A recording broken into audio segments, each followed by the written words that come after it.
If you are wondering if you can use 2 SIM cards and a memory card at the same time on the Motorola Moto G56, then the answer is most likely no.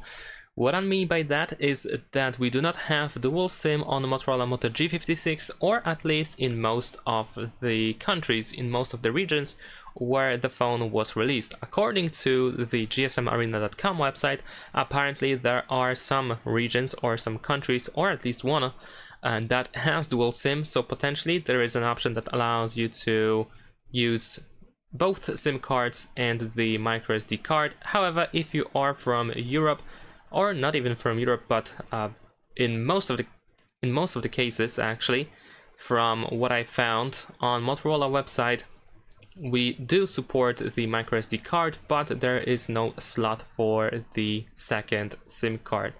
So even if you have dual SIM available for this phone in your country, most likely it is a hybrid slot, which means that you can only use either second SIM card or the microSD card, not both of them at the same time. So most likely and most of the time the answer is no. Thanks for watching, leave a like and subscribe.